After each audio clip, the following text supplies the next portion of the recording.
जय हिंद साथियों। स्वागत है आप सभी का एक बार फिर से आपके अपने YouTube चैनल पे। आज की डेट में आपको बताने वाले हैं डीसी मोटर से संबंधित क्वेश्चन जो कि परीक्षा के लिए महत्वपूर्ण है। और ध्यान रखिएगा, यदि आप ITI सेकेंड ईयर के छात्र हैं तभी आप इस वीडियो को कंप्लीट देखिएगा, क्योंकि इसमें जितने भी क्वेश्चन बताए गए हैं ITI सेकेंड ईयर के लिए मोस्ट इम्पॉर्टेंट है। तो यहाँ पर क्वेश्चन स्टार्ट करते हैं क्वेश्चन नंबर 11 से, जिसमें पूछा जा रहा है कि सीरीज डीसी मोटर का प्रमुख उपयोग कहाँ होता है। ए ऑप्शन यहाँ पर आपको देखने को मिल जाता है पंखों में, जो कि बिल्कुल गलत है।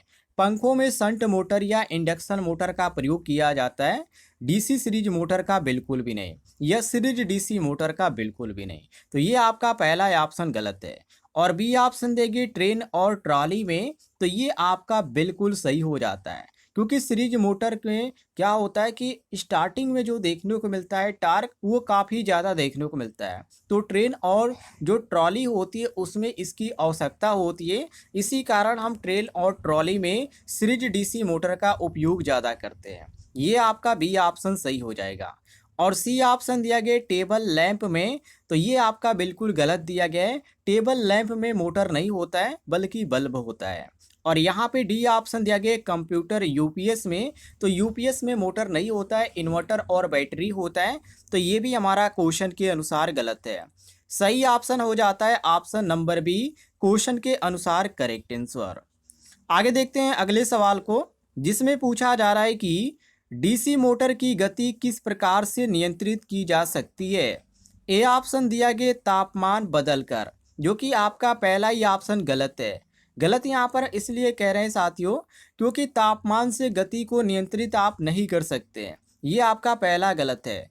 और बी ऑप्शन दिए गए रोटर को हटाकर, तो ये आपका बिल्कुल सही है साथियों, क्योंकि यहाँ पर हम ये भी ऑप्शन आपका गलत ही होगा। गलत यहाँ पर इसलिए होगा कि रोटर यदि आप हटाते हैं तो और भी यहाँ पे तकनीकी में, यहाँ पे कार्य में, यहाँ पर आपको कमी ही देखने को मिलेगी। तो ये भी आपका गलत है। और सी ऑप्शन देखिए फील्ड फ्लक्स या आर्मेचर वोल्टेज बदलकर, तो ये आपका बिल्कुल सही है, क्योंकि जो वोल्टेज का सूत्र होता है इसमें भी बराबर आपका हो जाता है यहाँ पे गति बराबर आपका हो जाता है भी minus I A into R A हो जाता है, और पूरे का बटा फाई हो जाता है। तो ये गति बराबर होता है। और इसी सूत्र से हमें मालूम चलता है कि फ्लक्स या वोल्टेज बदलने से गति नियंत्रित होती है। तो हम यहाँ पे सी ऑप्शन करेक्ट आंसर मारेंगे, क्योंकि क्वेश्चन में भी हमें यहाँ पे गति नियंत्रित करने का यहाँ पे पूछा जा रहा है। तो फ्लक्स और वोल्टेज के द्वारा हम गति को नियंत्रण कर सकते हैं। सी ऑप्शन सही है। और डी ऑप्शन दिया गया ब्रश बदलकर, तो बिल्कुल गलत दिया गया है। ब्रश बदलने से घर्षण तो कम हो जाएगा, लेकिन गति जो होगी ये कम नहीं होगी, इसी कारण हम यहाँ पे डी ऑप्शन को गलत मारेंगे। सही ऑप्शन होगा ऑप्शन नंबर सी, क्वेश्चन के अनुसार करेक्ट आंसर। क्वेश्चन नंबर 13 को देखिए, जिसमें पूछा जा रहा है कि डीसी मोटर में ब्रश किसके साथ संपर्क में होते हैं। ए ऑप्शन दिया गया फील्ड वाइंडिंग, जो कि बिल्कुल यहाँ पे गलत दिया गया है। फील्ड वाइंडिंग के संपर्क में तो बिल्कुल भी नहीं होते हैं। और इसे जो संपर्क में होते हैं वो होता है साथियों कम्यूटेटर, जो कि यहाँ पे आपको डी ऑप्शन में देखने को मिलता है। ब्रश और कम्यूटेटर के बीच संपर्क ये बना रहे, इससे डीसी करंट आर्मेचर में प्रवाहित होता है। और यहाँ पे जो विकल्प आपको देखने को मिलता है वो गलत है, बाकी आपका डी ऑप्शन सही है। आगे देखते हैं अगले सवाल को, जिसमें पूछा जा रहा है कि डीसी मोटर में टार्क उत्पन्न होता है जब, मतलब कि किस समय डीसी मोटर में टार्क उत्पन्न होता है।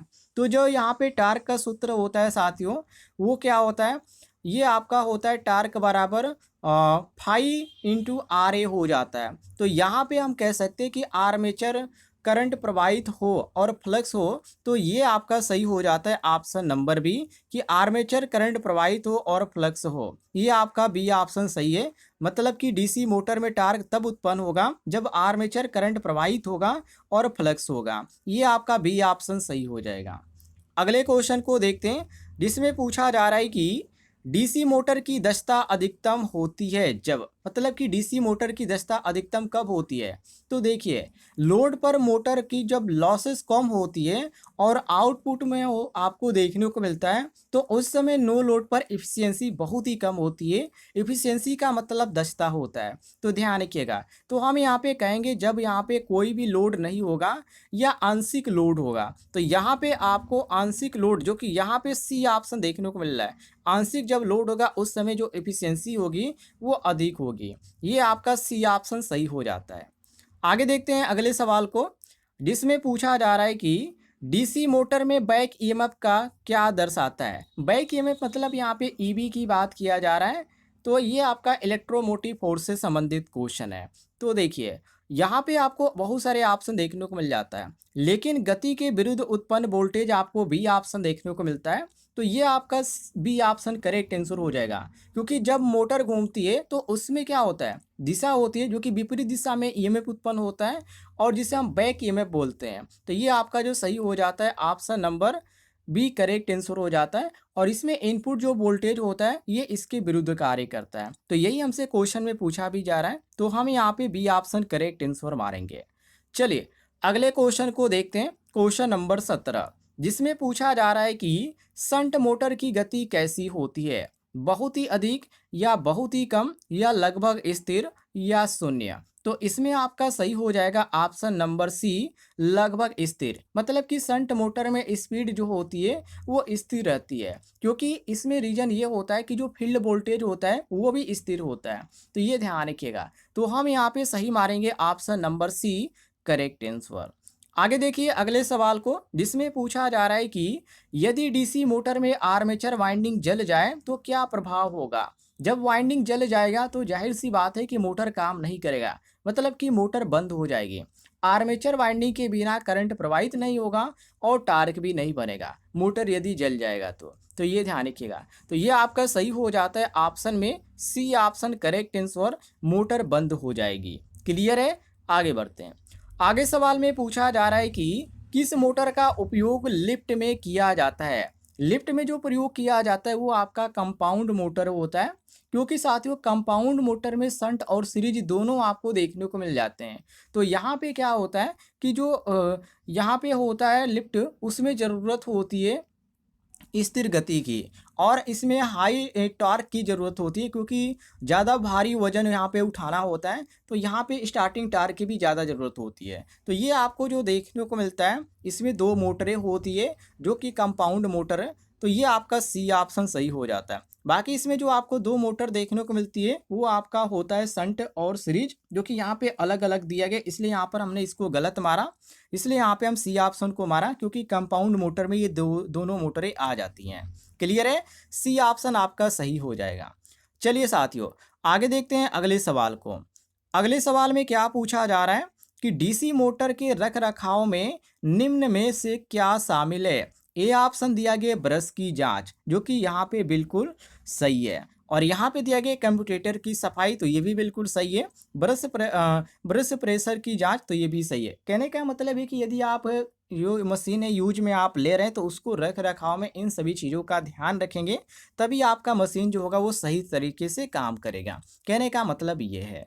तो हम यहाँ पे डी ऑप्शन मारेंगे, उपयुक्त सभी। चलिए अगले क्वेश्चन को देखते हैं। आगे क्वेश्चन में क्या पूछा जा रहा है?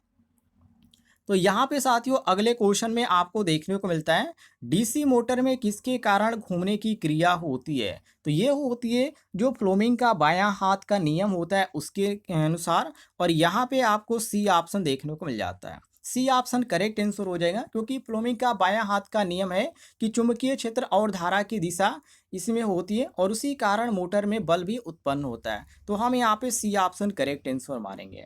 बाकी यहाँ पर ए ऑप्शन है कि विद्युत चुंबकीय प्रेरण, तो ये आपको जनरेटर के केस में देखने को मिलता है। जब जनरेटर से क्वेश्चन पूछा जाता है तो हम यहाँ पे ए मारेंगे, लेकिन यहाँ पे मोटर से पूछा गया इसलिए हम इसको गलत मारेंगे।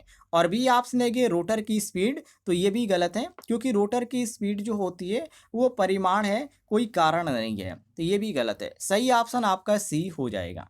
चलिए अगले क्वेश्चन को देखते हैं, जिसमें पूछा जा रहा है कि डीसी सीरीज मोटर की विशेषता क्या है? विशेषता की यदि बात करें तो इसमें क्या होता है कि इसमें जो स्टार्टिंग में आपको देखने को मिलता है काफ़ी ज़्यादा टार्क देखने को मिलता है, और जहाँ पे भारी चीज़ें उठानी होती है वहाँ पे टार्क की ज़रूरत होती है स्टार्टिंग में। तो यहाँ पे डिरिस सीरीज मोटर का इसीलिए ज़्यादातर लिफ्ट में भी प्रयोग किया जाता है। तो हम यहाँ पे करेक्ट आंसर मारेंगे option number B. Correct answer उच्च स्टार्टिंग टार्क होता है। बी ऑप्शन आपका करेक्ट आंसर हो जाएगा। बाकी यहाँ पे गति स्थिर होती है तो ये आपका बिल्कुल गलत है, क्योंकि इसकी गति स्थिर नहीं होती है, ध्यान रखिएगा। यहाँ पे बी ऑप्शन हमारा सही हो जाता है। यदि आपको जानकारी पसंद आ रही होगी तो वीडियो पर लाइक कीजिएगा और चैनल पे नए होंगे तो चैनल को भी सब्सक्राइब कर लीजिएगा। चलिए क्वेश्चन नंबर 23 को देखते हैं, जिसमें पूछा जा रहा है कि डीसी मोटर का कौन सा भाग यांत्रिक ऊर्जा प्रदान करता है। तो यांत्रिक ऊर्जा जो होता है आर्मेचर जो स्लॉट होता है यही प्रदान करता है। और यहाँ पे आर्मेचर शाफ्ट जो दिया है आपको यहाँ पे सी ऑप्शन में देखने को मिलता है। सी ऑप्शन आपका सही हो जाएगा, क्योंकि मोटर के घूर्णन का जो भाग होता है रोटर, ये उससे ही यहाँ पर शाफ्ट जो होता है यांत्रिक ऊर्जा देता है। तो हम यहाँ पे सी ऑप्शन करेक्ट आंसर मारेंगे।